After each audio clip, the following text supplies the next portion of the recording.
Because we know that folks have questions and fears and concerns.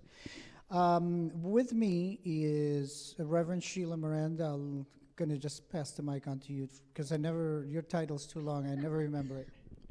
So my title, official title, is Associate of Connectional Ministries. And at first it had in Seven Rivers and Inland Districts.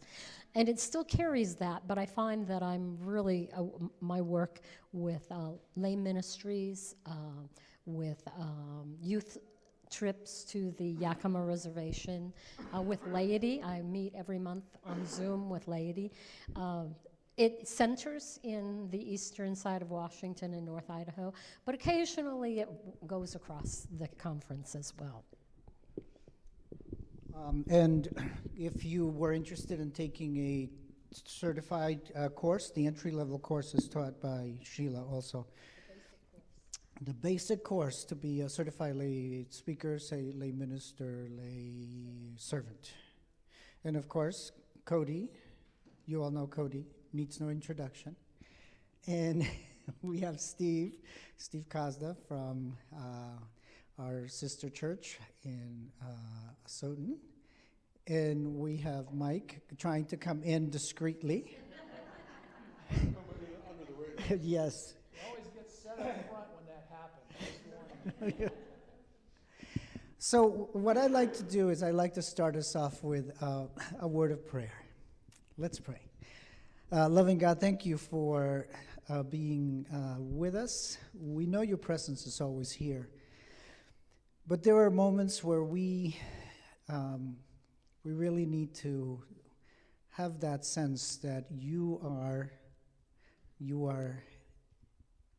in our midst, stirring and helping and guiding. And so, Lord, we ask that as we have conversations, as we have questions and maybe even answers, that you would be in our midst, and that you would, in the midst of some of the unknowns, that you would even in those moments give us peace. So we thank you for this opportunity, and we ask your blessing. In Jesus' name, amen. Okay, so we are going to have a mic that's going to come around. So we really invite you to wait to speak till you get the mic, and here's the reason why. Number one, we're recording this, and there are some people who may be watching live, and if you don't have the mic, then they miss the question, or they miss part of the question. So we're really trying to, just kind of be fair and respectful to everyone. So let's just open it up. Who's got a question? All right, we're going to get the mic to you in just a moment. Monty Boardman from Lewiston First. My question is more to the congregation. Whether you go to this church or not, if at your church it was today you were going to vote whether to be a part of this merger or not, do you feel you could cast a vote, you have enough knowledge to cast a knowledgeable vote on whether you want your church to merge or not? I reference so many times on November when we go to the polls to vote for our leaders, we don't show up with enough information to make a good, knowledgeable, educated vote. Many times, I see this guy's name the most times, I'm going to check for him. Okay? This is a real important decision we're making here, and so I'm curious, does everybody feel they've had a chance to ask enough questions? Were you afraid to ask questions? Maybe you don't know what questions to ask, but at some point, Lewiston First, soon, I'm hoping, will vote whether to be a part of the merger or not. And I guess it's more of a, like I said, a question to the congregation rather than to our leaders or any of us, but something to think about. If you have unanswered questions, right here is the time to voice them. We'll listen and we'll get you an answer. Yeah, I think that's great. That's really important. I think that my being here is to give you that opportunity to, and you know, I may not have an answer, or I might have a partial answer, or I may have an answer you just don't like. And I'm aware of all of those options. So thank you for the reminder. I appreciate that. I think that, you know, whatever questions, concerns, fears, anxieties, this is the time to do it, folks. I'm not going to come next week. I've got other responsibilities next week. So what are your questions, concerns, nervousness, anxieties, fears, maybe your hopes and the delight of what could be? Okay, we have a hand next. Rick Towsley from Lewiston First. And the things that I've been hearing from people who have concerns are an uncertainty of where this will happen. And I understand that, but I look back to what was eloquently said by one of these gentlemen in front, is that Moses led a group of people for years and years and years, and they didn't know where they were going, but they had the faith to follow. And if that's an issue, that needs to be talked about, and any other issues that need to be talked about. I think a lot of our brethren have had these discussions within their congregations. They're ready to move.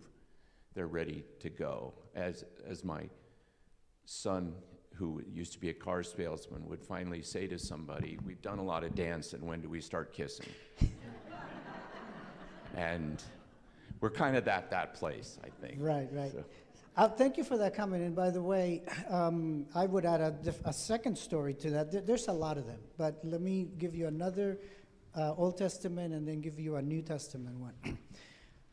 If you read the story of Abraham, the interesting thing about Abraham when you read the story is Abraham is called by God and he just goes.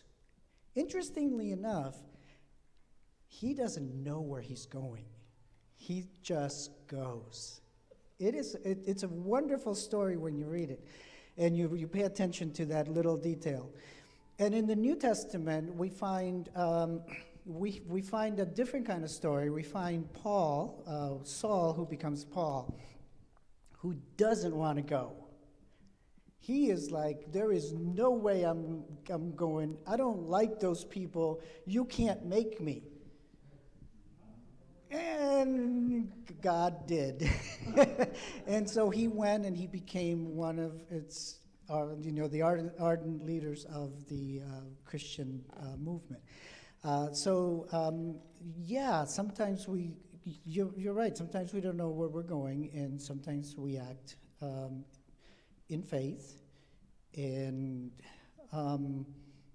one of the things I would say is I would never have gotten married. I would never have had children if I needed to know what the future held.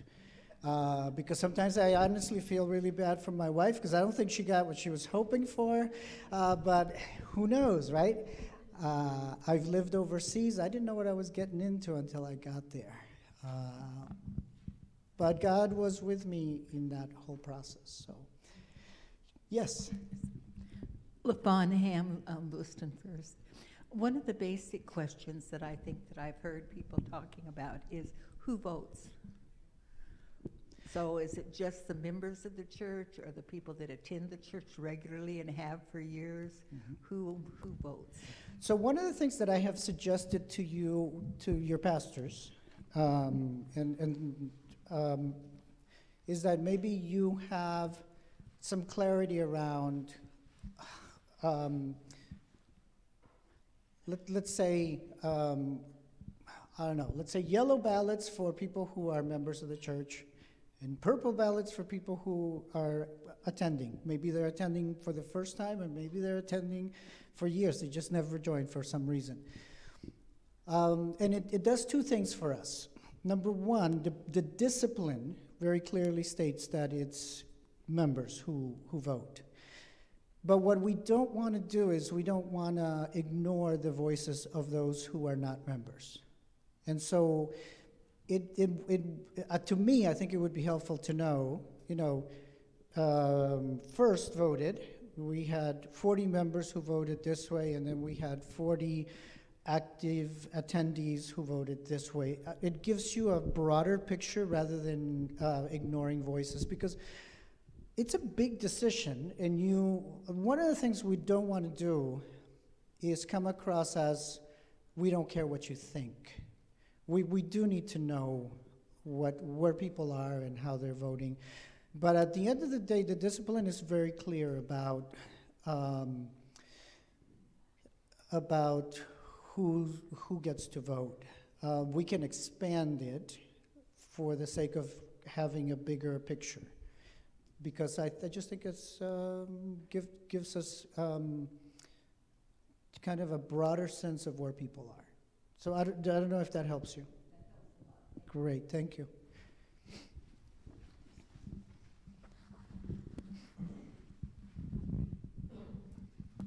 Connie Hood from Lewiston First. So I have a follow-up question about that. Let's say that 50 people who were members voted no, and 50 people who were members voted yes, and 80 people who were active voted yes. And what do you do with that? That's what I want to know. Sorry to pin it down. Yeah, I think that's when I'm going to have to sit down with your pastors and talk about what does that mean, because those confusing votes will have to be parsed out as to what does that mean, and how do we interpret that in light of the discipline which gives the upper hand to members. And at some point, one of the things that we may need to do with a scenario like that is have a threshold. So I've been in churches where we had agreed ahead of time, like if we didn't reach 80% threshold, we weren't going to make any move. Because a 51% majority is not a good thing. You would have to take a simple majority is probably going to turn out to be a very divisive situation. Yeah. So actually, we had scenarios like that with churches when they were disaffiliating and exiting the United Methodist Church, and I was very clear with churches, like if you're gonna disaffiliate with a 60% vote, that has consequences. That means that your church is now 40% smaller after you take that vote, because just by moving ahead, knowing that you're sort of destroying the church. So at some point, there is the votes tell us something, right? The vote tells us the direction that your church is sort of leaning. And it tells us whether we proceed with more movement, or it tells us whether we're done. And I need you to hear that clearly, because what's really important for us to understand is that these are steps. Each step moves us into another conversation.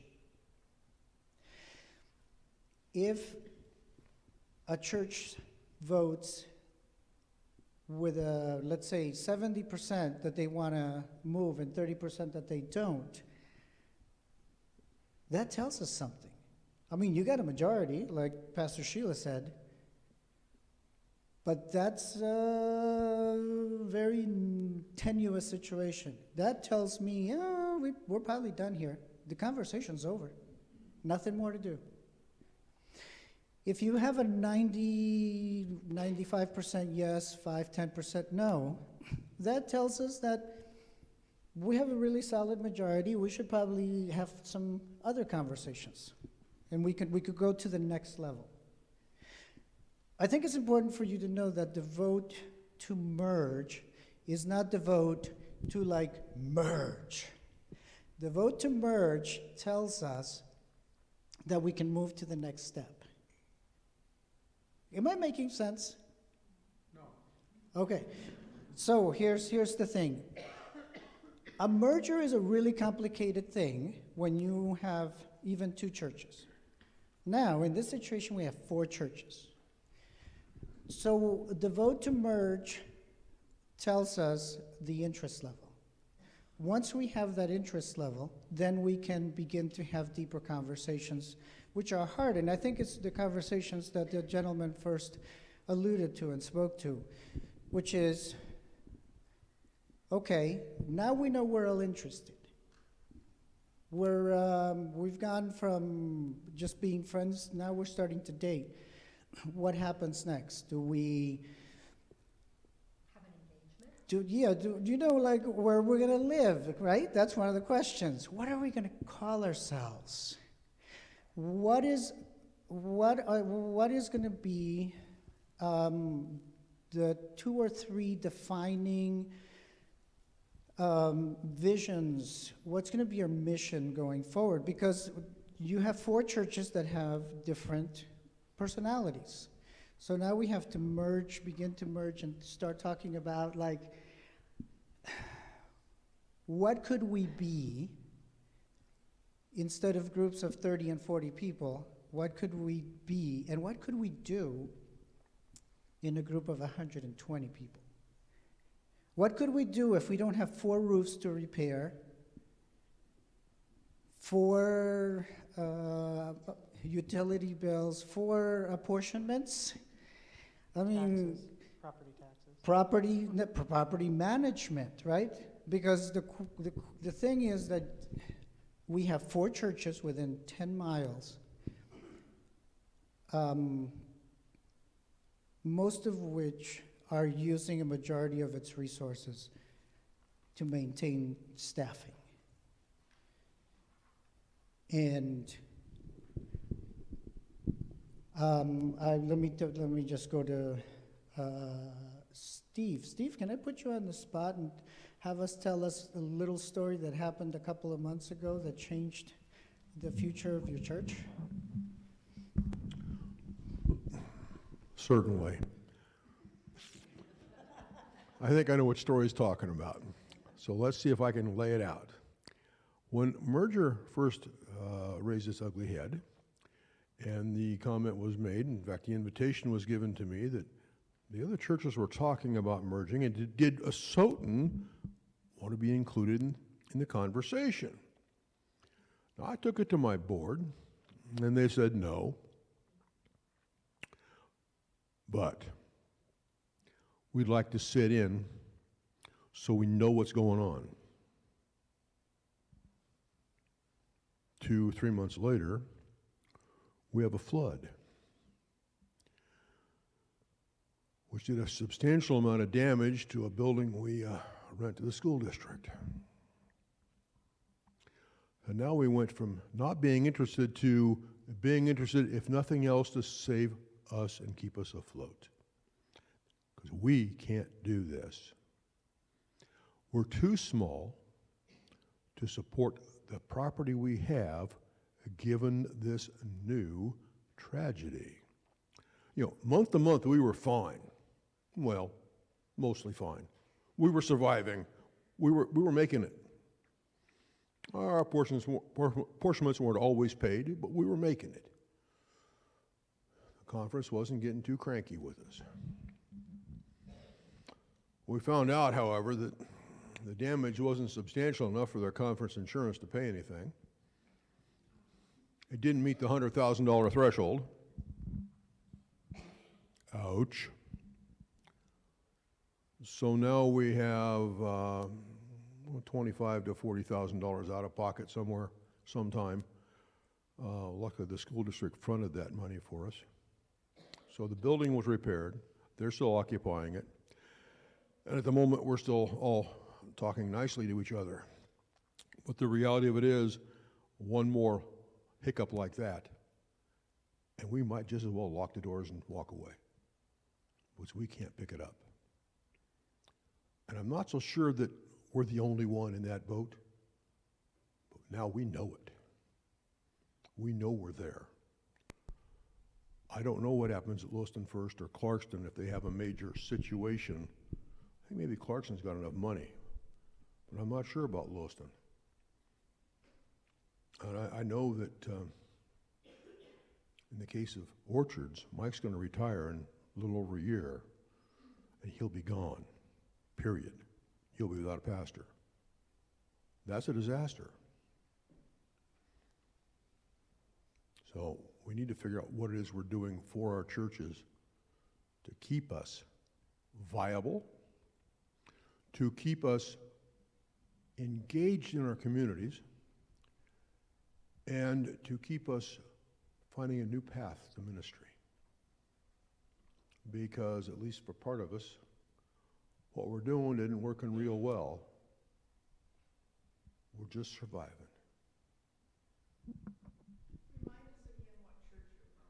I'm the pastor of the Asotin Methodist Church. So I don't know if that answers your question in totality, but we got the mic coming to you. Well, I think I understood you in general, but that still wasn't detailed in what is coming forward. So I'll stand up, make an introduction here. I'm Eric Wilson. I'm from the Clarkston Church. I want to preface that by saying I was born into the Clarkston Church. I was baptized in the Clarkston Church. I was confirmed in the Clarkston Church. I know my parents and family had a great deal involved with the construction of the church. I'm there. When we started talking about merger, the question came up, who votes? And, members vote. So am I a member? I have no idea. I spent a decade traveling across the United States, living in different places, always attending some Methodist church. I felt like I had belonging and ownership in each of them, in North Dakota and Iowa and Virginia, and coming back. In the Valley, we attended this church on occasion because the service time didn't work for us getting in, or there was a special event going on here. But I didn't know whether I'm a member. No idea. So I asked around a few of the bodies at one of our earlier meetings. None of them could tell me whether or not we were members. I went home and I asked my mom and dad, I said, what does it mean to be a member of the Clarkston United Methodist Church? And my mother quite pointedly said, those who attend are members, period. She hasn't attended the Clarkston United Methodist Church unless we've come as an entire family for a number of years. She's chosen to attend a different one on Diagonal. And I thought, well, what does that mean? Does that mean that I'm a member and she's not? So who votes? Again. Yeah, and I think that membership, the membership role is the place we would look to for that. But I'm aware that not all churches have really accurate records on membership. So I get that. I have a church that can't find their membership roll book. It got moved and nobody can find it. So, they're going through all sorts of paperwork that they can find here and there and, district records. But the discipline is pretty clear that the membership, the votes in major issues resides with people who have formally joined the church in one form or another, and it's usually memorable because you come up here and you do a membership, yeah, or confirmation, or some adults come in who are not from that church will transfer with a profession of faith. So those are the three major ways that people come into the church. I've got 2 of 3 baptized members of the church in the other room playing with the toys and books right now. Are they voting? 18 is the age that we start giving them that official vote.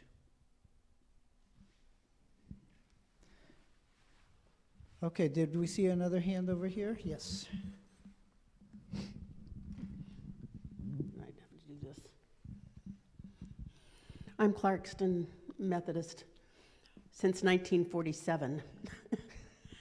I was a member, went back east, transferred my membership to Hyattsville, Maryland, came to Portland, transferred my membership to Portland, came here in 91 again, and had to transfer my membership back to be able to be on the membership rolls.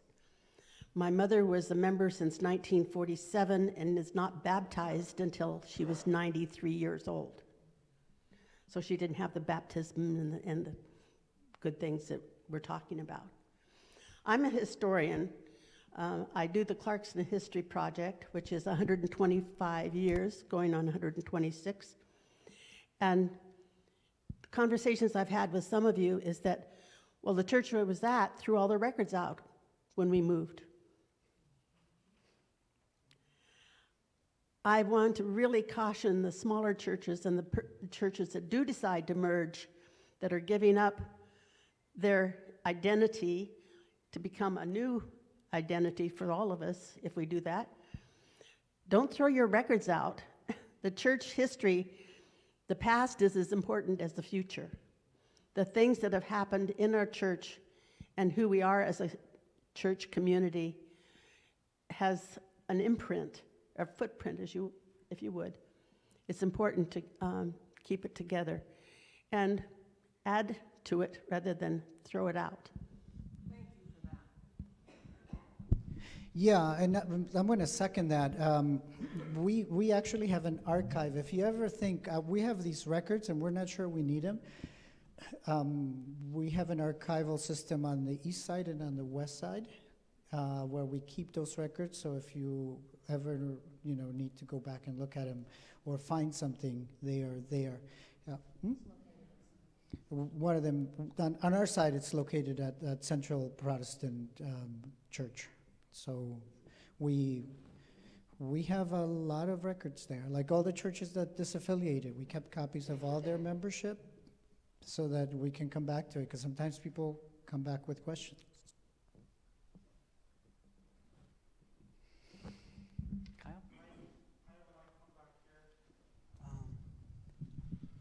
Tammy Pierce would like to ask, why can't Asotin Church merge with Clarkston, have orchards go to Lewiston, sell Asotin and put funds in Clarkston, and then sell orchards, and that money goes to Lewiston?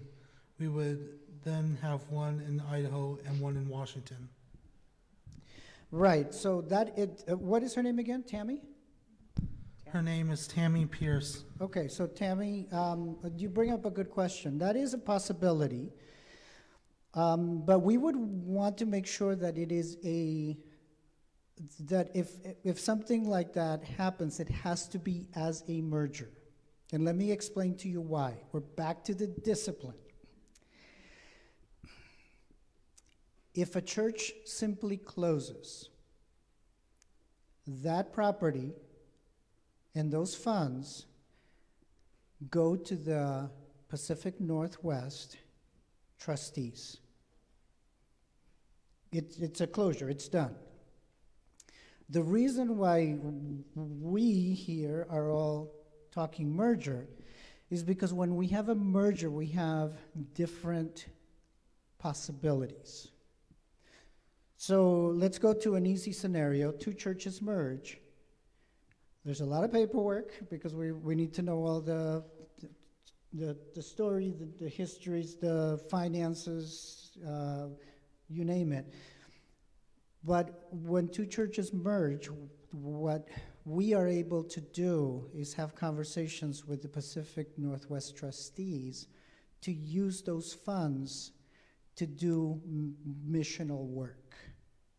And what I mean by that is that we literally, why we call it a merger, is because we literally not only merge the people, but we merge the finances, so that all of a sudden, you don't have two buildings to manage, which then we have funds to do some of those missional things, like what do we want to do? Who do we want to reach out to? Where do we need to be? What is going to be our vision for outreach? Who do we want to outreach to? Or who do we naturally connect with already that we really need to really deepen that? Because right now what's happening is most of the money is just going towards staffing. And I would say that you guys, I'm not saying you guys are unique. I would say that in most churches, 95 to 100% of finances go towards salaries, electricity, and things like that. And so there's very little money left for how are we going to reach out to people? How are we going to connect? What do we need to do to let the community know we're here? We're here. Come check us out. Be a part of us. So, to me, that's what gives me hope, folks, right? Is that I think you said it very well today, Pastor Cody. The secret. We're not going to be here forever. At some point, if the answer is we close Asotin and then a year or two later we close Orchards, those resources are gone. The beauty of a merger is those resources from your sister churches can be the birth of some new vision for the greater community. Because at the end of the day, what we're really trying to do is we're trying to think about the future.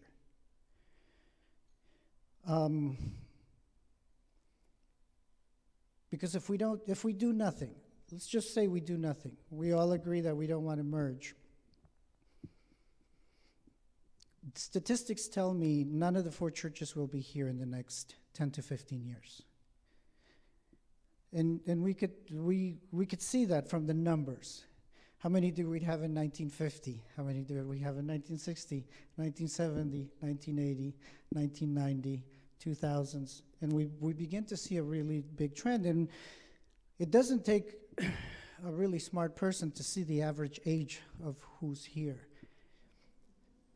I go to churches that when I go to visit, because I have 65 churches I'm responsible for, I go to a lot of churches that when I walk into the building, I'm the youngest person in the building. And let me tell you, I am not young. I'm 59 years old. Okay, so see, that goes to my point. So, I need you to hear a couple of things from me. I am not here to convince you to merge or not to merge, right? Because I get it. I'm a district superintendent. I represent the church, the cabinet, the Pacific Northwest. I've also been a parent, and I know that when you tell people, like your kids, to do something, they do the opposite. So I'm not even going to go there. I'm just here to provide you, hopefully, with some information and some hope. I got to tell you, this morning, all of us in one space, singing together, reading scripture, doing the Lord's Prayer together, having a long line for communion, that gives me hope. I also think that when a person comes to visit a church that is 80% full, like it was today, they're more likely to feel like, I want to be what's going on here? I want to be a part of this. I will also tell you that when you have a church of 20, 25, 30, 35, 40, 45, visitors get really nervous. And let me tell you why they get nervous. They come into your church and they go, whew, they're going to ask me to sit on a committee this afternoon.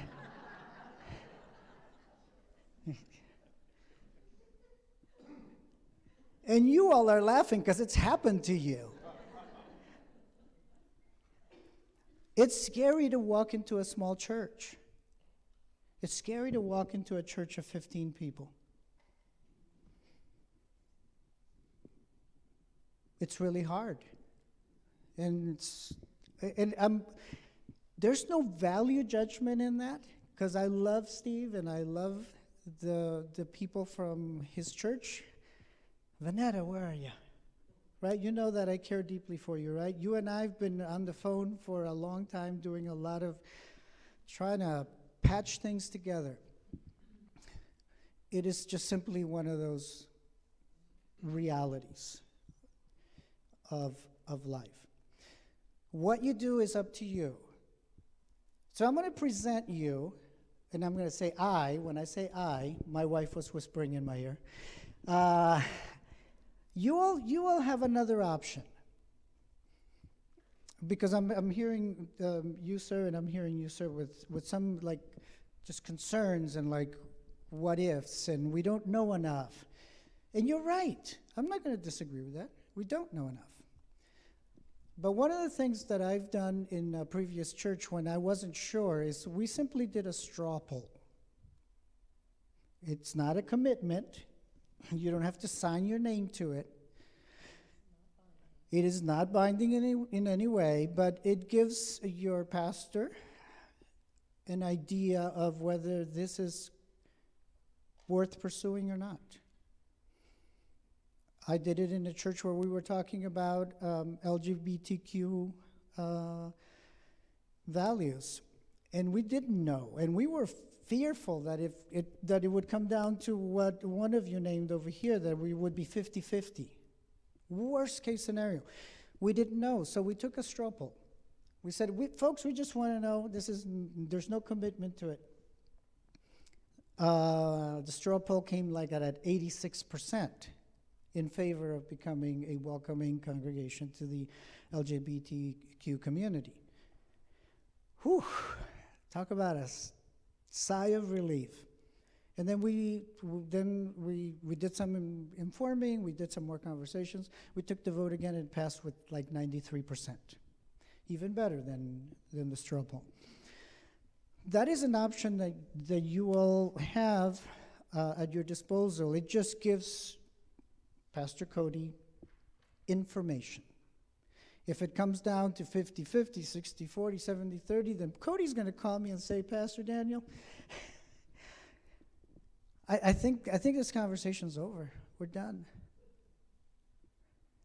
And you have the right to do that. You can do that. There's no heavy hand in this. There are possibilities. I feel like I'm quoting your sermon today. There are possibilities, and they're scary. They're scary. I'll tell you. I mean, there's no way to minimize that. We fall in love with places, and we have histories and buildings and all of that, and I think that makes a difference. I'll come back to you, sir. I saw a hand in the back.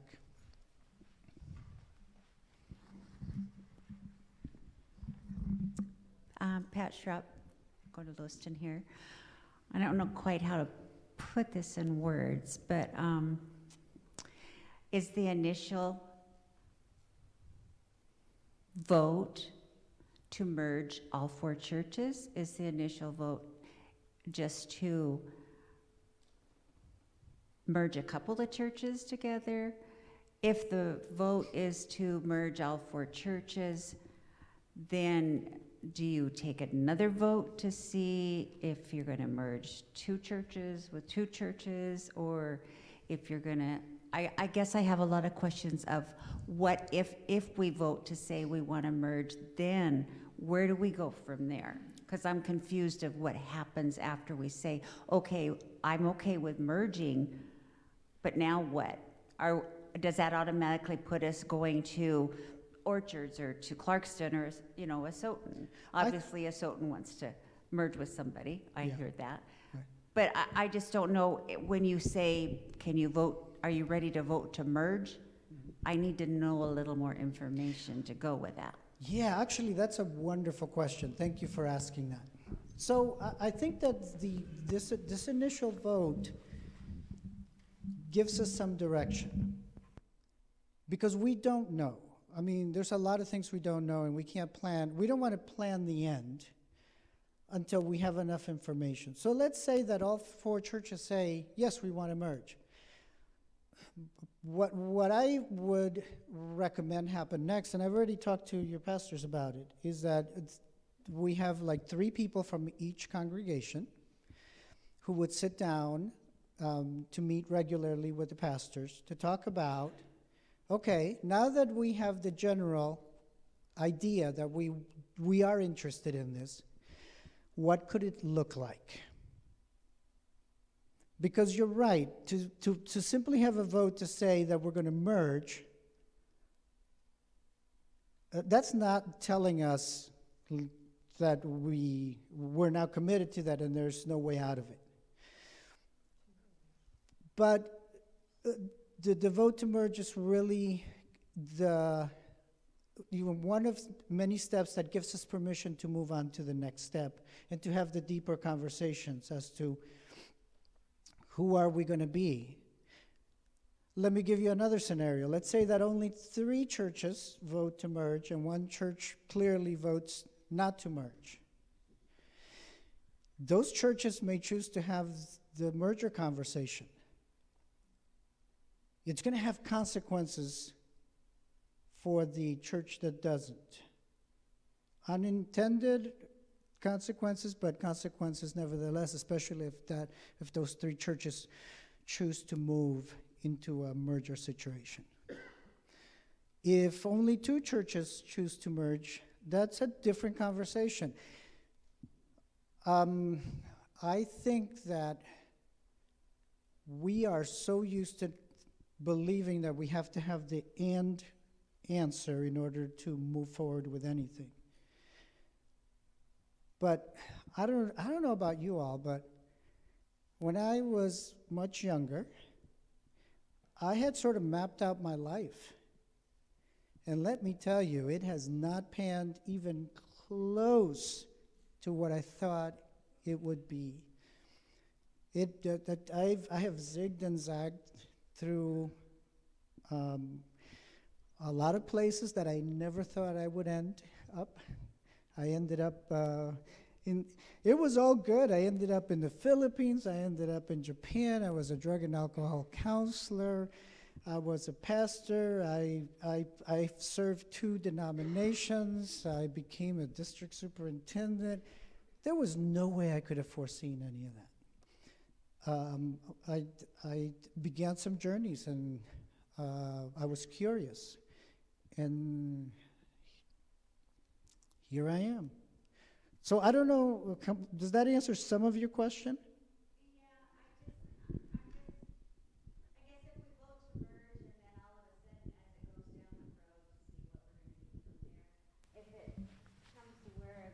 Congregation doesn't really want what's coming next, then what happens? I mean, Then it falls apart, just like everything else, right? yeah. You're dating the pretty girl or the cute guy, and you get the engagement ring, and everything's looking good, and then it falls apart.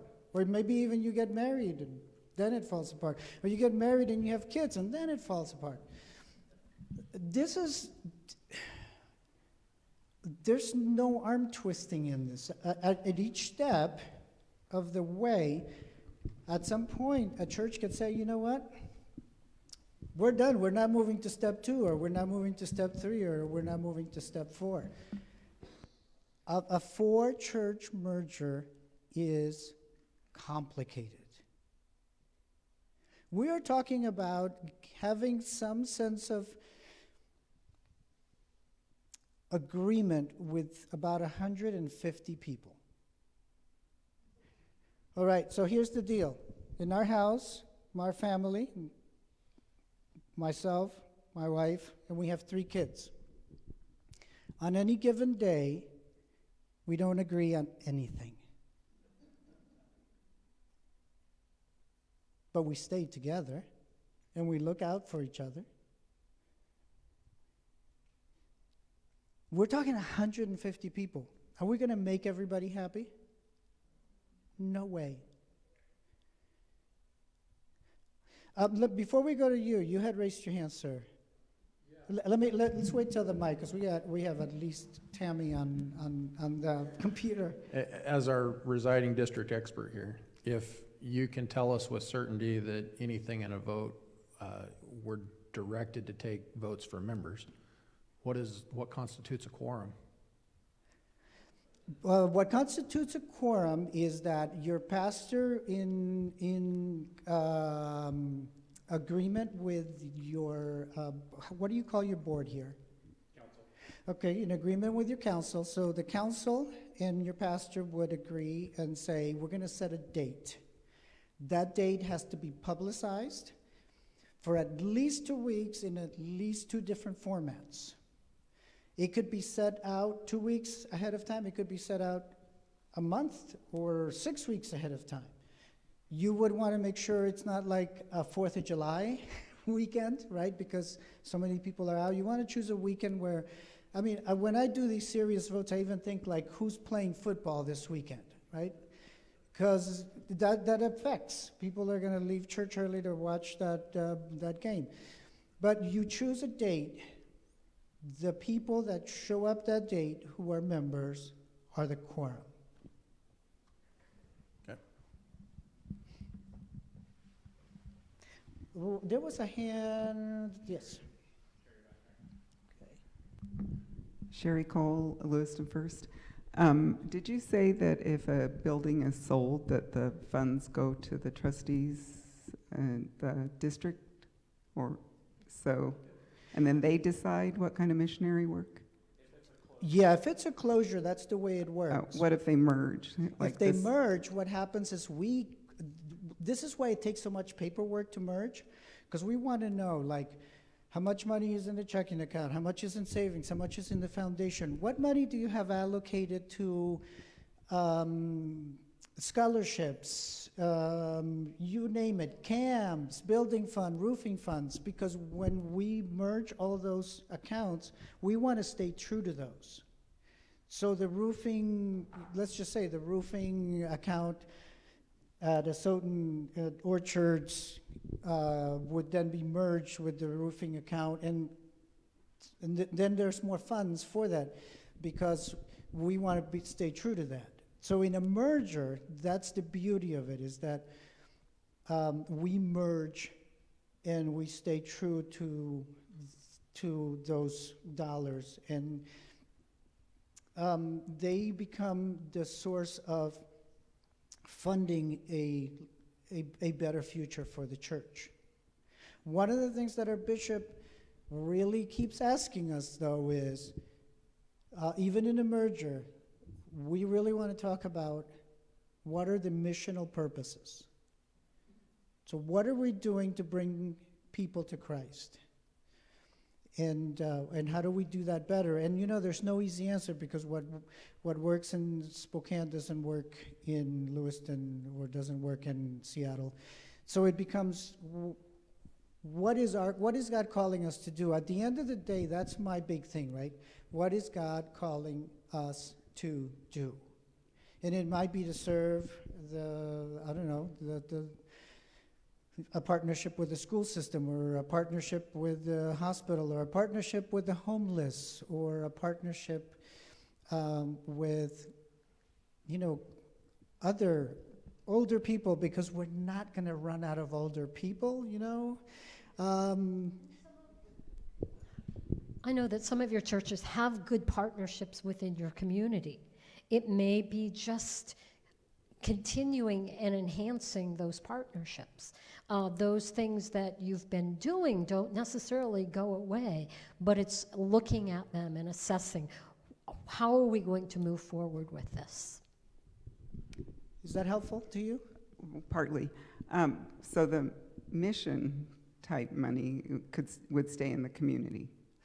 In a merger, yes. Okay. That's the beauty of it, right? So if you have money that you have allocated for a particular ministry, we want to honor that. I mean, the whole idea of a merger is to come out at the other side stronger, and to come out feeling good that instead of feeling like those resources went away, that we still can manage them. So what happens, let me go at it a different way. When a church simply closes, and Steve alluded to it. Well, Steve simply alluded to it. You know, at some point, let's say you just have to say, we're done, which, by the way, happened to me. My very first year as a superintendent, I got a call from a church that said, we're done. We're tired. Here are the keys, district superintendent. Those monies go to the Pacific Northwest. But what the trustees often do with those funds is when we want to try to do a new church start, those dollars help fund those church starts. When we need to find a pastor that has very special skills to do something that we want to test, that's where those funds come from. I have a second part. Go for it. I believe Pastor Cody alluded to, two ministers are retiring possibly, but he's not planning on retiring soon. But I think he said that he wouldn't be able to be pastor of a church if we all four merged. We'd have to get a new one. Is that correct? Well, we have some playroom with that, right? So, yes, so let me just point out, Steve is going to retire. Maybe. Mike's going to retire. We have an interesting scenario with Pastor Cody, and the scenario we have with Pastor Cody is that we at Cabinet are very aware that he has kids who need to come to a certain point before we move them. So part of what we want to do as faithful partners with you is to figure out how to thread that needle. Is he going to be here long-term, 5-10 years from now? No. But are we going to pull him out just because we merged? No, we're not going to do that either. But maybe to answer the question you didn't ask, and maybe you don't even want to know the answer, but the reason that we know stuff about mergers. I mean, we have histories. This is not the first time we've talked about mergers.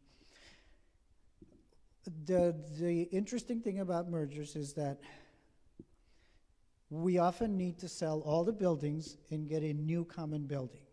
And the reason for that is because people are attracted to their buildings, and the people who get to win and stay in their building always remind the other congregations, this is our building, those are my pots, those are my pans, that's our silverware, that's our pulpit.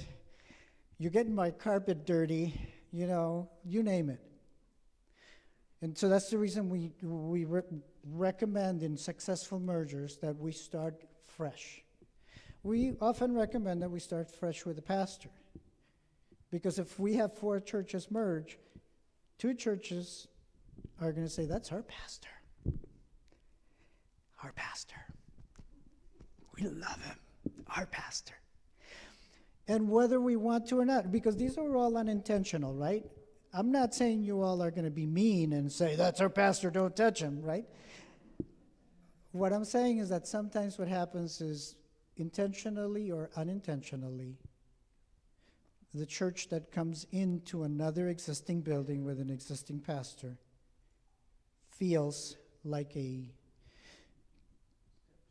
guest, a stepchild, the ugly duckling. You know all the isms of that. And it makes it harder. And then resentments start to build up. And those resentments tend to kill churches. And so that's what we try to avoid. And like I said, we know this from experience. We know what hasn't worked. As a matter of fact, last night we were talking, and one of the things I was telling them is that I grew up in New Jersey in a church that seated like 800 people. And they had a merger at one point. And the pastor, bless his heart, didn't know what he was doing, but said, so the people from my church will sit on this side, and the people from the other church will sit on that side. I went back a couple of years later. Imagine a church that seats 800 plus people. They didn't even have 100. Can you imagine how that would be like the equivalent of there being 4 or 5 people in this room? There are right ways to do a merger, and there are wrong ways to do a merger, and we know it. We just know it from history. We know because we've done it wrong before. We know because churches have done it wrong before. So it is, folks. I'm trying to be as honest as I can with you. This is hard stuff.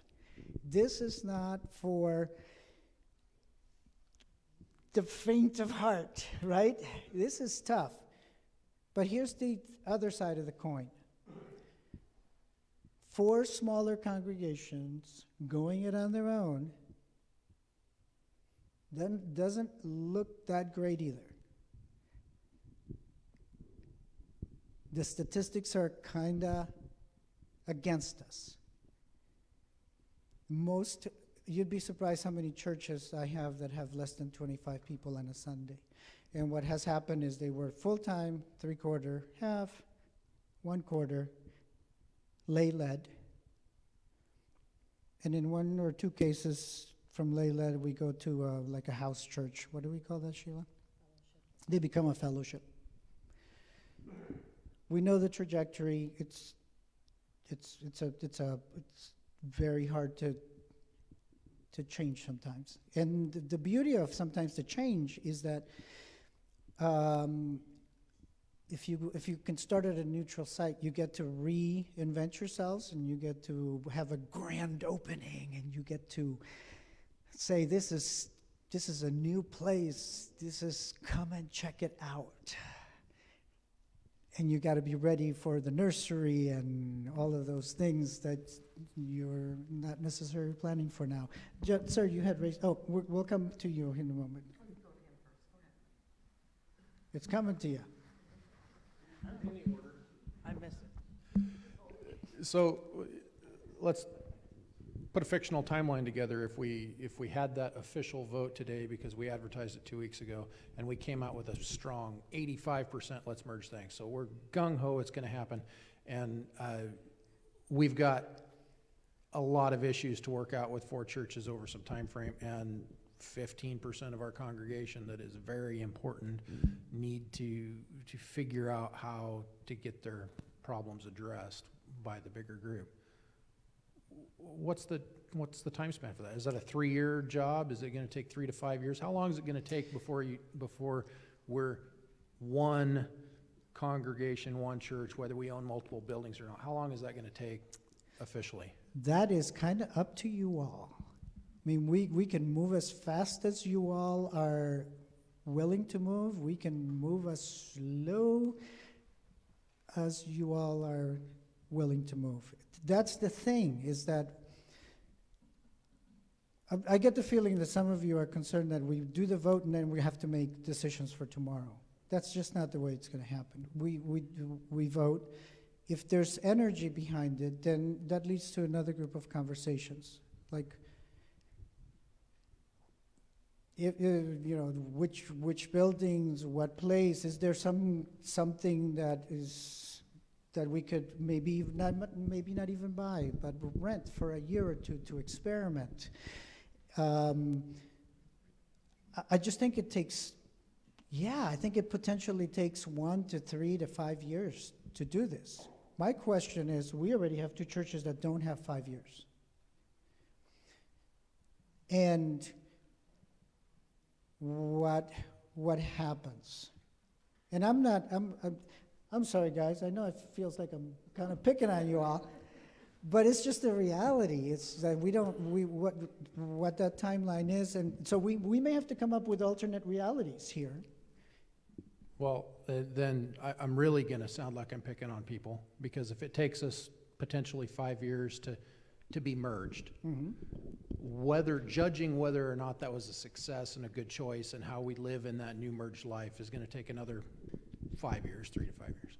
So if we're talking what we're doing this not for now or for 3 to 5 years, we're doing it for what we're going to be like once we figure out how to be a merged church, we're talking about that 10 to 15 year horizon. That's always a possibility, yes. Is it? Show of hands. How many people expect to be attending their church in 10 to 15 years? Right. But that's my point, right? Include your entire family and your children that are coming. How many? Yeah. How many hands expect to? Do you expect to be attending this congregation in 10 to 15 years? I'll be dead right now. Yeah. That's the hard question, but I think it's important to. Okay. But with a merger, you're talking about a rejuvenation and an energy that will draw more people to it. If you're looking at who's here, then we're just circling the drain. That's what you're saying. There's no looking. I'd argue against that peacefully. No, I am exactly looking for that, but I would say that if this is the congregation that has been doing what it can to grow and draw in all those new bodies, then I wouldn't be one of only 10 people here under 50 years old. Okay, if I can interrupt this peaceful discussion, I would like to remind everyone that when I say I do to my dear wife, when we first get married, I'm not second guessing. I might second guess right up till the moment, but when I say I do to her, I'm not going to say, are you going to be around in 5 years? And when our children come, I'm not going to look at them and say, ooh, you're a little too ugly to be in our family. And I'm not trying to be ludicrous, but all I'm trying to say is nobody knows the future. And yes, we are getting older. Yes, some of us will be with the Lord in 10 years or 15 years. But if I'm alive and my love is alive, I'm going to be with her or him as long as I humanly can. And that's all I wanted to say about that. And I hope that didn't offend anyone in bringing that forward. Yeah. That's... if I wish I had a crystal ball in which I could just come and say, if you do ABC, you will get X result. I would be lying to you. I just would.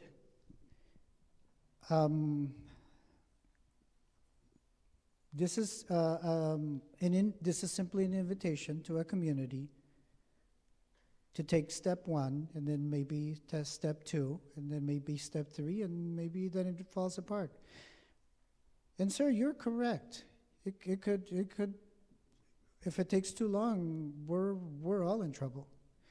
So I'm not going to disagree with you.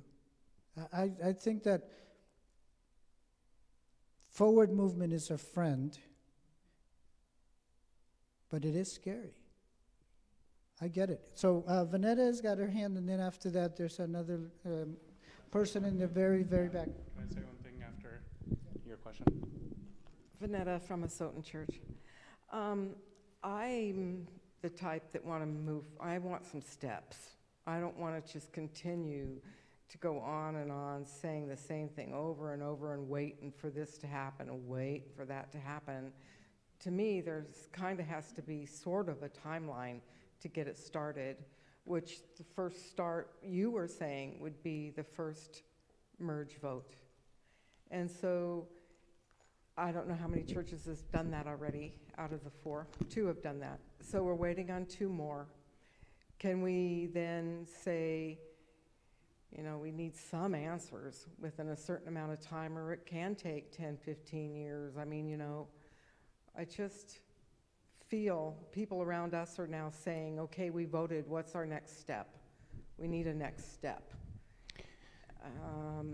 Is that all? Is that all we wanted to say? Well, like you said, we've been talking about this since October and we haven't gotten anywhere. So Yeah, we really need to find out, my feeling is we need to find out who wants to merge and who doesn't. The people that don't need to come and strategize anymore. They can do whatever they need. The ones that want to can really get together and work this out. But So coming and talking about nothing all the time is just crazy. The same thing over and over and over, like So, which church, which they. I just want to step in and say that I'm the pastor of the 2 churches that haven't, and the reason is because the other 2 churches who have are in completely different places than we are as 2 churches. You all were ready in October. We just started hearing about it in October as churches. And so we are in the process of gathering the information that your 2 churches, and this is just the reality, they're smaller churches, and so easier to get the communication out to folks and make it happen. So we are in a different place. And I hope that's okay, that we are in different places, that we're working towards where you are. You're a few months ahead of us in terms of the timeline. So where you were in just past October, that's where we are, because we weren't looking for a merger. We were approached for that. So you're in a different place than your churches were. Yeah. So we have a person back there. Before you begin to ask your question, I just want to add that that's part of the difficulty, where each church is in a slightly different place, and that makes this that much more complicated. If all the churches were feeling like we're going to die tomorrow if we don't do something, that's one scenario, but that's not where we all are, and that does change the conversation, because we're starting from a different place. Yes, I want to change the subject because, as they said, we're going round and round, and I've heard a lot of this before. So what I was concerned about is membership, because somebody over here mentioned that some of the churches throw out their records and so forth. If you do that, nobody knows that those people were a Methodist. Our reports say we have 107 members. We have lost 3 to death.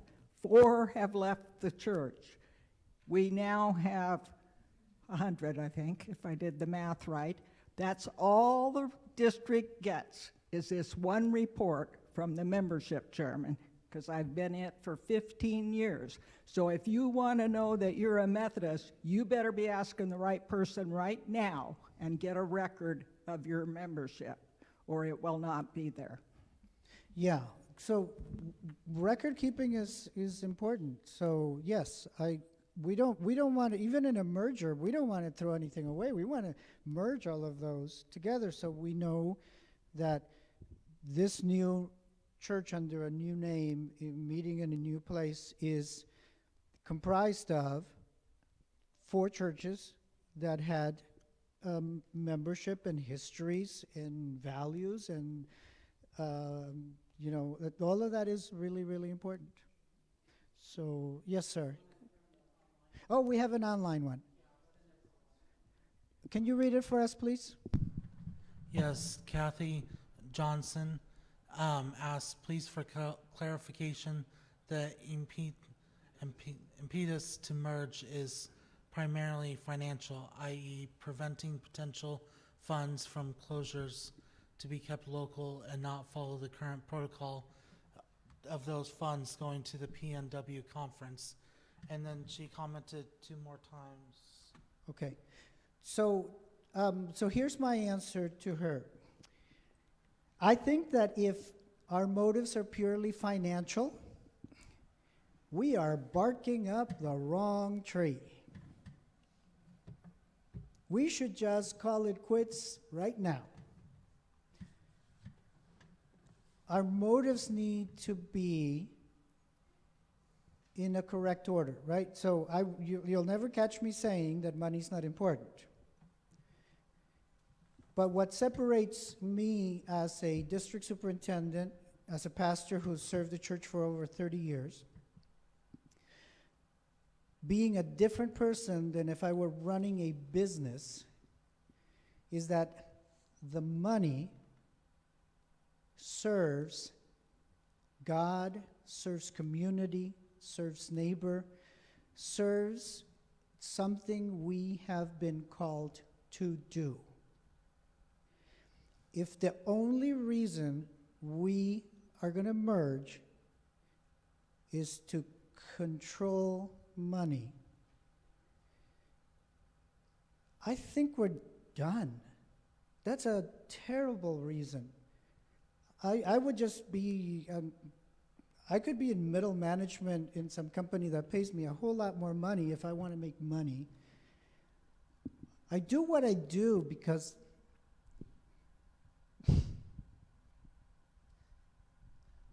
I do what I do because I love Jesus. And if we're not talking about Jesus, what are we doing here? I don't get it.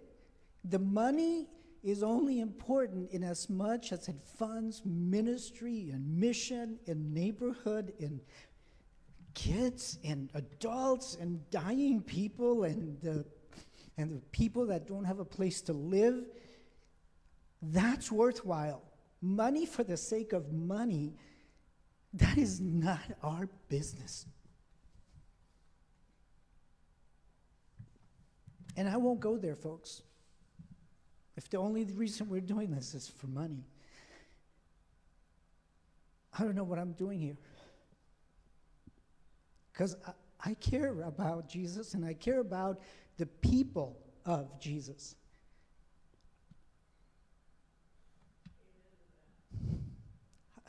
You know, I'm sorry to get all emotional on you, but we got to know what we're doing and why we're doing it.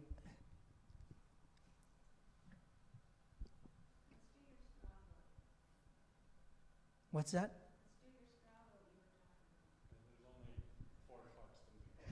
No, you know, but let's do this. The straw poll needs to be managed the same way a vote does. We still got to give people 2 weeks at least and let them know that we're going to do this, that it's not. We just want to know. We're curious, right? We can be curious, right? And I think that that's what's important.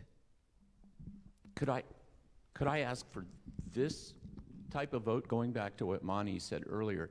If you've already voted, please raise your hand. No, in your church.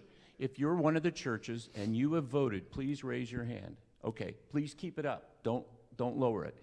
If the rest of you feel like you could make a vote in 2 weeks, regardless of yay or nay, raise your hand. So hold on a second. Let's not do this. I'm going to stop this. I'm going to stop this. And here's why I'm going to stop it. Because even our lovely sisters and brothers at Asotin and at, why can't I think of it? Orchards. Thank you. They have tried to keep the results of their votes to themselves because they don't want to put pressure on the other churches. It's not fair for you to know how they voted.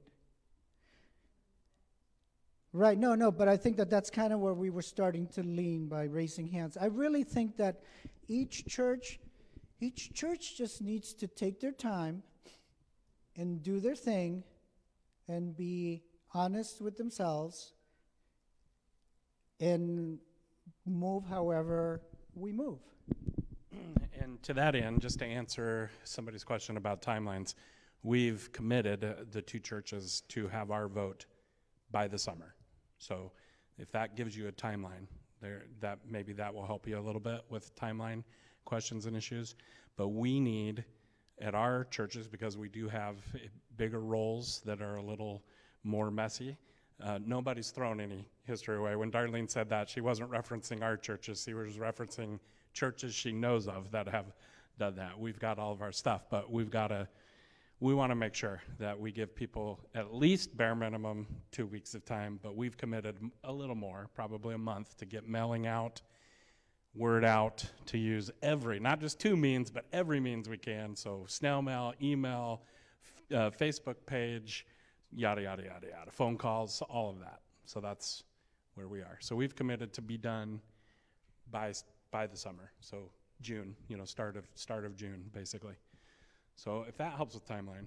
And then I also wanted to add on to what Daniel was saying. The only reason I'm even remotely interested in merger possibilities is precisely what he's talking about. The possibilities, they're not scary to me. I'm filled with hope for them because I can see there's energy, there's just more. Even if it's only we're adding 3 from this church and 3 from that church and 3 from that church and 3 from that church of energized people, that's 12 more energized people that we don't have in each individual church, but at least are together. And you can do a lot with even just 12 more people who are together, united, and some energy to do some youth ministry work or outreach to homeless or food education or whatever, literacy programs, those types of things. Even if you get even if out of this merger, yes, we've got 20 tired and old people from this church, 20 tired and old people from this church, 20 tired and old, yes, 80 more new to combine together. But yeah, there will also be maybe 20 combined together, and you can do a lot with an engine of 20 people who are excited, and plus maybe we'll add even another 15 of people who are like, I'm kind of done with that church over there that's doing stuff, but I see you're doing something kind of cool and new and exciting. And I don't mean worship in that, though that is good. I mean like 10 people who are excited about a ministry, because maybe in this merger talk we pick a purpose. We pick a mission and a direction, and then even 7 more people outside the church go, I have been waiting just for that, for somebody to do that, and I'm all aboard. Now you're up to 25 people, and you can do a lot with 25 energetic, even if we burn out and crash and burn in 5 years, at least we did something in those 5 years to make an impact with resources rather than just let it either hoard it, hide it, or let it dwindle away. I'd rather we crashed and burned trying something exciting and passionate than with energy, with some massive energy, and we just fizz out and crash and burn. I would rather take that than to be here another 15 years and just watch it dwindle away. And again, there's nothing wrong with that. If that's what you want to do, that's just not, I'm not about that, so. I'd just like to also tell a little story about mission work that seems pretty ordinary. Even a job like crossing guard.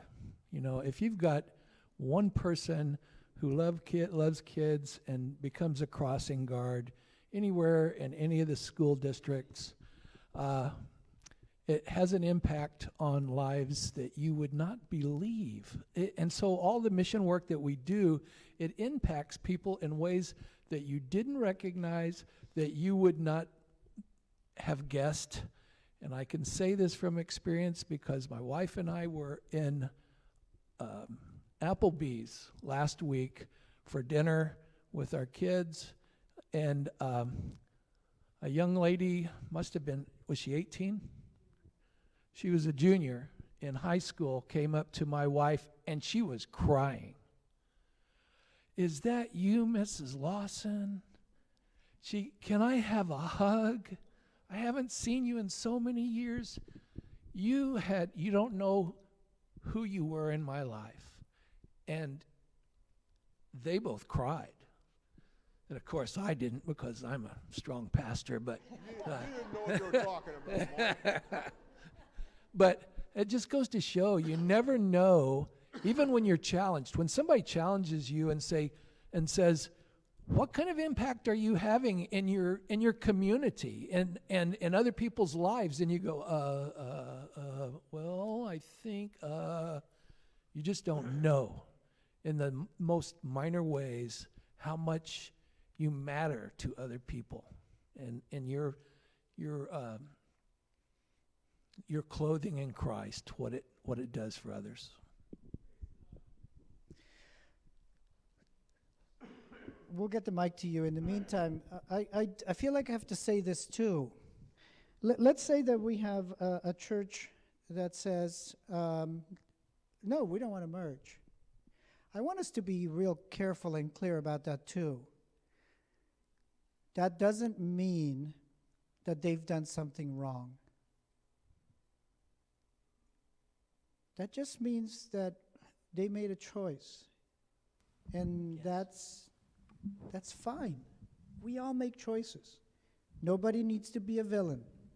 Nobody needs to be scrutinized. Because if we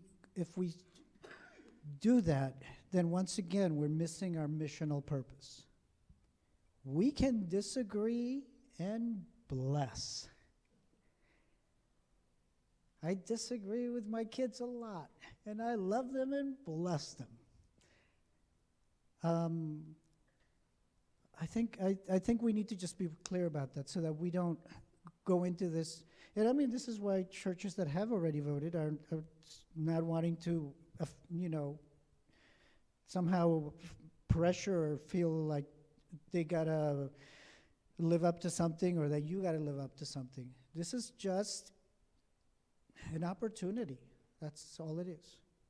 Somebody has a mic here. And then I know that I saw a raised hand right there. This is just a little bit of a history.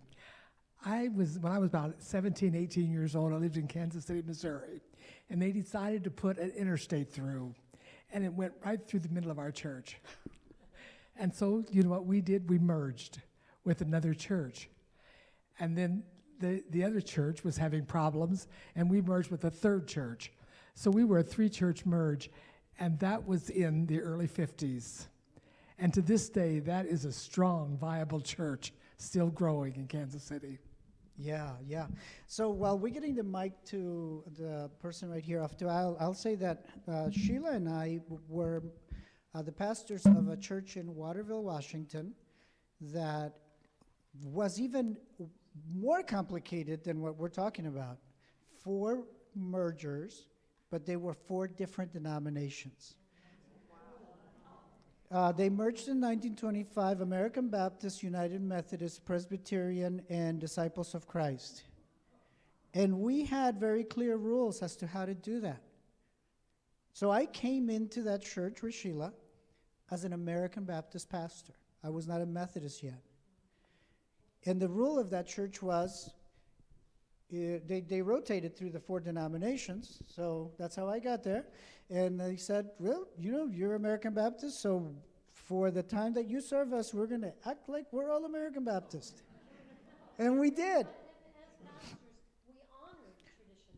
Right, and the only thing that the pastor had to agree was that we were going to honor whatever traditions. So, like, for example, we don't tend to baptize babies in American Baptist churches. But there was a Methodist person who wanted to baptize their baby, so we baptized their babies because we were going to just honor their humanity. And so it was such a terrible church, we stayed there for like 12 years. And when we left that church, we were transitioning into becoming United Methodist pastors and served all over the place since then. Yes? Yeah, my name's Karen. I'm from Clarkston. basically what I'm hearing is either we kind of unite and merge into one, or are we chance of having maybe 4 failures here? Well, so let's not call it a failure, right? Failure has the implication that we've done something wrong. I was not a great student when I was in middle school and high school. But I was not a failure. So we have 2 churches that are in a different place. They're struggling a little bit more. So here's what I would say.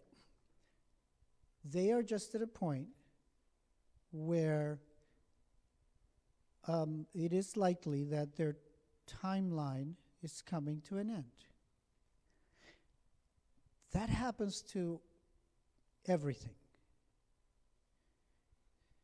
Buildings fall apart, people fall apart. So they have or are about to come to what we call a faithful completion. And by the way, that happens, if you look at your New Testament, Corinthians, that is the book from the Church of Corinth, or to the Church of Corinth. Does not exist anymore. You know what? They closed. They died. We would not consider them a failure. They're just simply come to a point where their time was over. So it will happen to all of us at some point. Even in the best of scenarios, we won't live forever. My suspicion is that a merger could give us new energy, new life, new hope. Resurrection, right? We talk about resurrection all the time. So there could be hope in that.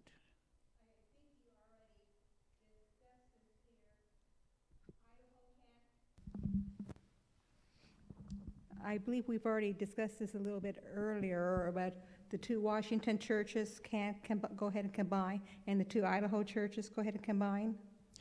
I think everything's in the conversation right now. Is that a possibility? Sure. It could be a staged process. Correct. That's always a possibility. We could work at it that way. It would still require votes. It would still require conversations. So maybe instead of 3 people from each congregation, it would be 3 or 4 people from these 2 churches here and these 2 churches here having those conversations about, so what happens next? What do we do? Where do we live? How do we share that space? What is our mission? How do you incorporate us? And how do we take care of each other? And that sort of thing. I can't be prescriptive about this because people are people and they never behave. And I count myself among one of them. I saw a hand back there, and then back to the front. So Kathy has had one on here for quite a long time, and we didn't get to her second part. So, and this kind of goes with what Karen mentioned. Kathy said it seems maybe more feasible and a simpler approach for a church who anticipates closing to approach a church they wish to discuss merger with, rather than going this complex process of merging 4 entities at one time. The missional potential of having more than one leader and more than one neighborhood worship center in the LC Valley is also has a lot of possibilities. So what considerations have been given to the closing churches acting in faith to follow a path of merger of their choosing? So kind of like that same idea, like have they considered just, rather than all 4 all at once, going to just one church and saying, hey, we want to join with your church? So I don't know if you want to address that, or is that basically? Okay, all right. So yeah, that is a possibility, and there are other possibilities too, right? Like There can even be one full merger, but with two campuses, one in Idaho, one in Washington. I mean, you could go that route too. I mean, there's multiple possibilities as far as what could look like. So the conversation isn't ended with the merger vote. It's just actually started for what it could actually look like. So. All right, we got somebody in the back, I thought. Yes. I am from Orchards, and we have voted. And we have to all remember we're brothers and sisters in Christ. Are we going to get along? Oh, good heavens, no. Are we going to agree on everything? No. But can we work the bugs out? Can we come to some common ground? Yes. I think one thing, it concerns me. I am not saying how I voted. I am not saying if I voted to merge or not to merge. But I think we need to be very cautious about saying, well, if you live here, you're going over there. And if you live in Clarkston, you're going over there. We need to be cautious. As adults, we don't want to be told, you have to do this. We did that when we were growing up with our parents. Yeah. Now we're the parents, maybe, or we're the old folks. And I'd like to think that I had a vote and a say. Maybe I won't agree with what everyone else does, but at least I'll be heard. Yeah. And that's the important part. We can work together. We have all of our committees, all of the things that we do in our churches, and everybody agrees when we come together as one congregation, we absolutely love the music, the feeling, the euphoric feeling that we have going, listen to that. We could have that every Sunday. Regardless of what church I sit in, what pew I sit in. Mm-hmm. So I think we need to increase our faith and say, let's look forward. If I don't like it, at least I have a voice and I can speak up and say, could we adjust it a little bit? Yeah, thank you for those words of wisdom. I think that's the thing that's interesting, because we can't control that. So if these two churches merge with these two churches, what if the affinity is from here to here, not here to here? And so there's just so many factors that we can't control that I think to some degree we'll know them when they happen. And I know that that's frustrating, because we'd like to know we're going to start here and end here. But in my experience, life has rarely worked out that simple. I was sure that I knew something until I didn't. And one of the biggest problems I've had in my life is that I've never known what I haven't known. I didn't know that was even an option until I realized there was an option. And so one of the things that I become aware of as I've gotten older is that I can't think of every possible situation. I just can't. I can't foresee what could go wrong or what could go fantastically right. The more I know, the more I realize how little I actually know about life. Monty Boardman from Lewiston First. Earlier, Rick and I and Cotty are on that board for this merger. And going back to Rick's conversation earlier and that raise of hands, I hope everybody understood that what he was kind of looking for was, do you feel educated enough? If you were called to make a vote this afternoon, are you educated enough to do that? He saw a bunch of hands. It sounds like Rick and I and Cotty and Cody are getting our job done. We kind of wondered that. Mm-hmm. So, how many questions are asked? We giving you the answers you need? And it sounds like it's getting done. So You know, folks, and so I get the frustration. So we've got Asotin, Vanetta, who's like, let's just get this done with, folks. And then we have a church that's like, we have all the answers? We're just at different places. One's not right, one's not wrong. I think that the worst thing we can do in a situation like this is kind of begin labeling what's wrong with you, or why aren't you working fast enough. I think that we live in a complicated system. So at some point, we just have to take a deep breath and let things play out. It sounds like what I've heard today, sometime by June, the other two churches will give us a sense of where they are. Wherever they are, in terms of merger, is going to be okay. It's not going to be right, it's not going to be wrong, it's just going to be the decision that they take. Once we have those decisions, we'll walk into the next step of conversations. And it might be that maybe it seems easier. A couple of you have raised it. You know, maybe it's just easier to talk about two churches doing something here and two churches doing something there. If that's the way it goes, that's the way it goes. I am too old to even fool myself to thinking that I have control of this. I just don't.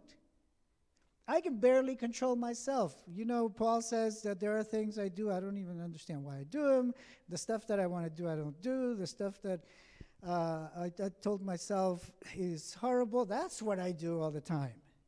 That's Paul's way of saying, in a very theological way, I don't understand myself, so I'm not even going to fake that I understand you. So I take a deep breath. I just want to be curious. I appreciate your curiosity. Do we know what we think we know? And the answer is, we know some of it and we don't know some of it. And that's okay. I appreciate all your questions. I appreciate, like, can we do this instead of that? I appreciate some of you who've said, well, if at some point we go to step 2 and 3 and then we jump ship, is that possible? Yeah, everything's possible. Nobody's going to tie you and say, well, you voted, so we're going to do this, you know, come hell or high water. That is not a recipe for success. A recipe for success is we all walk in with some curiosity,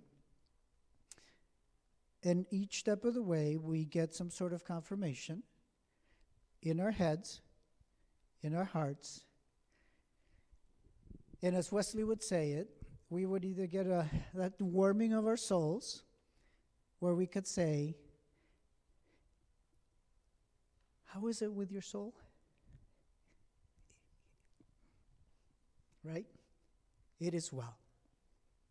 It is well. That is my invitation.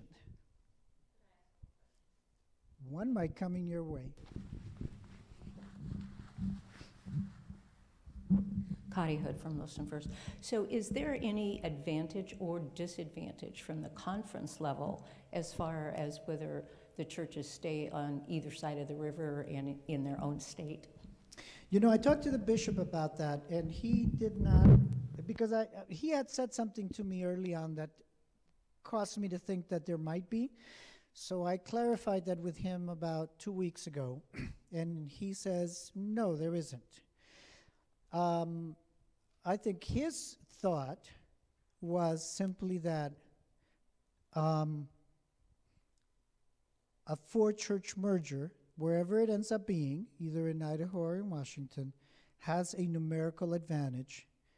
And as we've said a couple of different ways, there's energy, there's hope, there's you know, if people come into a room that's 80% full, they still feel like they could blend in and check it out. And there is an advantage to that. But I also know that there's also an advantage to being smaller, right? Some people are looking for a small place where everybody's going to know their name. You know, Cheers used to have that, right? Why do I love to go to the bar? Because everybody knows my name. So there is that too, right? So I mean, I'm trying to be real careful here, folks, because I just want to. There is no one size fits all, but my conversations with the bishop, he definitely sees in the modern world the opportunity of the numeric opportunity can be significant. That doesn't mean we have to go that way. We could go that two-step merger, or we could do nothing. It's all good. Can I have you do a favor with me? Can you take a deep breath? And can you let it out? And can you do it again? A deep breath, and then let it out. One of the things I've learned recently at a gathering was that the difference between taking a deep breath and having peace versus taking a deep step and a deep breath and feeling anxious is that the breath you take in is shorter. The breath you let out is longer.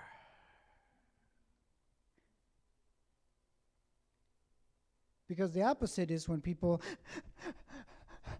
they take shallow breaths and they don't let out enough air, and that's when you get lightheaded. So those breath in and then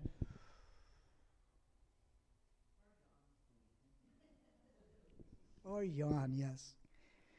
Folks, I feel like we are at a stopping point in that I think we're going to start chasing our tails.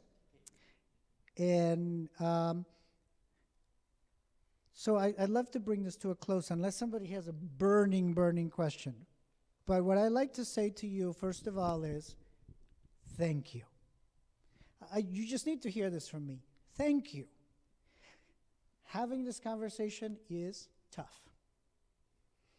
Just having it is a big deal.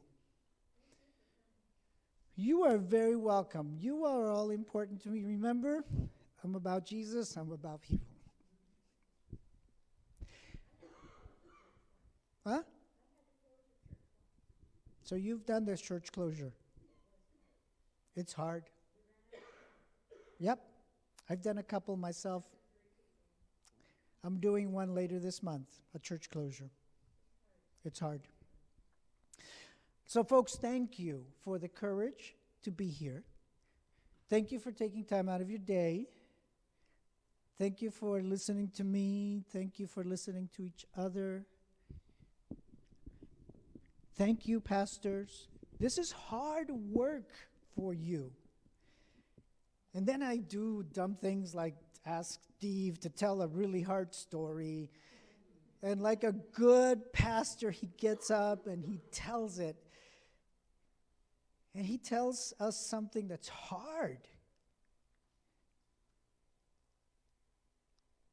Life is hard.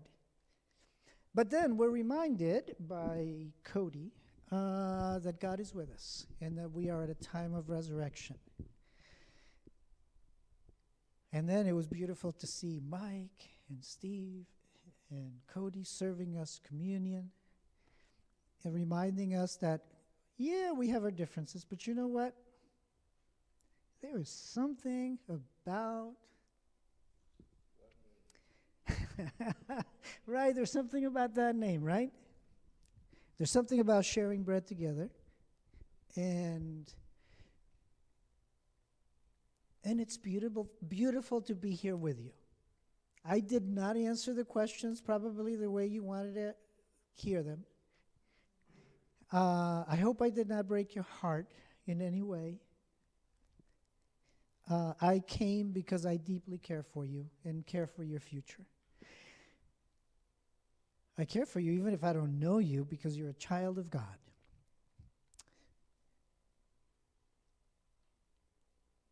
So let's pray together.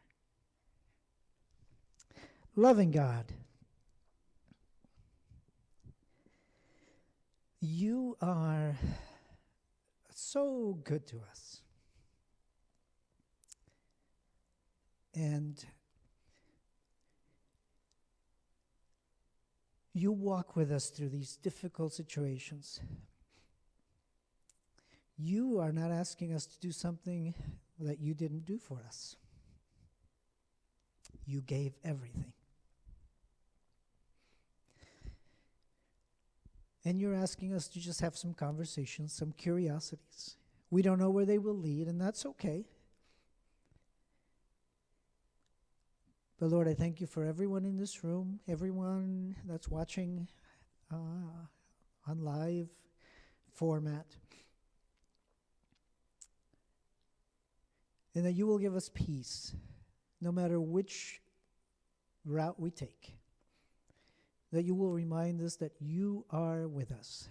That you will remind us that it's not about the money, it's about how we use God's money for the gathering of souls, the serving of those who are hungry, the feeding of those who not only have no food, but they have no roof over their heads. The children that could fall in love with a crossing guard. The way we could use buildings to help other people. So Lord, be with us and bless us. Watch over us. Protect us. And at the end of the day, we simply ask that whatever we do it all for the glory of God, our Lord and Savior Jesus Christ, through the power of your Holy Spirit. Amen. Thank you all. Blessings to you.